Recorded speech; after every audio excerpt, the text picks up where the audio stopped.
Major waves were made when the Pittsburgh Steelers announced that they had completed one of the biggest trades in recent NFL history. They sent away former All-Pro Minkah Fitzpatrick in exchange for Jalen Ramsey and Jonnu Smith. While Ramsey has, understandably, garnered most of the attention in this deal, I think the best overall fit from either team is Smith, now joining this offense. Simply put, he is in the perfect storm to build off his best season as a pro. However, his addition makes the odds of former draft pick Connor Heyward sticking around seem slim to none. While he looked like a potential gadget player early in his career, he has bottomed out on offense and lacks a clear role outside of special teams. A hybrid player in school, Heyward needed the right scheme to thrive in the NFL. The Steelers never gave him that. He flashed as a receiver, but his lack of size made him a hard player to build around. Jonnu Smith could be the dagger for Connor Heyward's Pittsburgh Steelers career. I thought that Connor Heyward was set to have a career season last year under Arthur Smith. Fullback had always felt like a more natural home for Heyward, and Smith loves employing a traditional lead blocker. When given the opportunity, though, Heyward never lived up to the hype. By the middle of the season, he was getting out-snapped by a decrepit MyCole Pruitt. This offseason has seen the Steelers try to find a firmer replacement. They tried to sign Kyle Juszczyk, and after that failed, they spent notable money on undrafted free agent DJ Thomas Jones. Smith is the more definitive upgrade, though. While he will wear a lot of hats, it seems like he will take on that versatile role and absorb the fullback duties for this team. Heyward hasn't been able to function as a traditional inline tight end, so his role is special teams or bust. He certainly can make it as just a special teams player, but he needs to shine there. With so many other intriguing battles elsewhere, Heyward's spot is hard to justify. He had a shot to shine last year, but now it seems like he has missed the bus.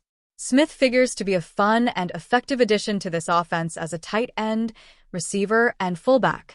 His addition puts another nail in the coffin for Heyward's time in Pittsburgh.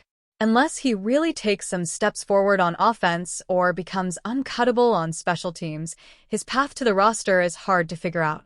The Pittsburgh Steelers started their offseason with a bang, trading for and extending DK Metcalf just before free agency began. A couple of months later, they moved George Pickens to the Dallas Cowboys, essentially replacing Pickens with Metcalf in their WR1 role. That was part of a plan they had put into place months earlier, according to NFL insider Adam Kaplan. The Steelers made a decision at the end of the 2024 season that they knew that they were not going to extend George Pickens' contract, Kaplan said Monday on Fox Sports Radio. There was no way this would work with Pickens, they felt. And they were going to move him for whatever they could get, the best they could get. And Dallas was very interested, and they made that work. As soon as Pittsburgh traded for Metcalf, the writing seemed to be on the wall for Pickens. He didn't have the most impressive 2024 season and was becoming more of a headache for the Steelers. He is in the last year of his rookie contract, and there didn't seem to be any plan to keep him around on an extension. That, plus Metcalf and Pickens having similar playstyles, seemed to bring an end to Pickens' time in Pittsburgh.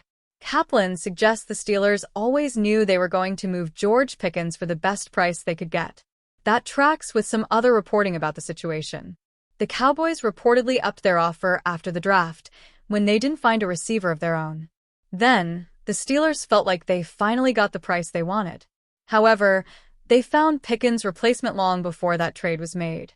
According to Kaplan, that's because they didn't value the receivers in this year's draft much.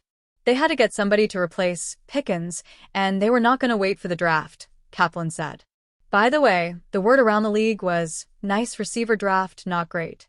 And they felt like Metcalf was better than anyone in this draft, and they might be right about that, so they made this move. If Metcalf works out in Pittsburgh, he'll be well worth the second-round pick the Steelers traded for him. This year's draft class wasn't especially impressive at wide receiver. Metcalf has also already proven his NFL worth for years now. Although they traded for Metcalf before signing Aaron Rodgers, it makes more sense to have him than a receiver who would need to develop with Rodgers only being in Pittsburgh for a year. The writing always seemed to be on the wall for George Pickens in Pittsburgh. As he heads into a contract year in Dallas, he'll hope to turn his reputation around before hitting free agency. For the Steelers, they hope their move for Metcalf pays off in the long run. The Pittsburgh Steelers' beginning to the current decade of football will always be marred by the departure of Ben Roethlisberger and their inability to find a consistent quarterback since his retirement.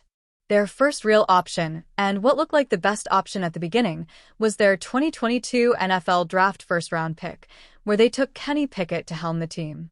The experiment completely failed for the Steelers, as tough offensive coordination and insufficient play ended Pickett's tenure in Pittsburgh after 2 seasons. This has led to takes from both the positive and negative side, with very few people taking a center-of-the-aisle stance on the matter. One person who believes that Kenny Pickett's lack of success was an organizational failure is a pillar of Steelers history in legendary quarterback Terry Bradshaw. Bradshaw has criticized the organization for Pickett in the past, but continued to do so in a recent appearance on the To The Point Home Services podcast. Steelers getting rid of Kenny Pickett, Bradshaw said. A first-rounder got rid of him after 2 years. And they're still looking for a quarterback. They didn't even do anything to build around him. Bradshaw has never been one to shy away from issuing pointed criticism when it comes to his former team, and the Pickett issue is no different.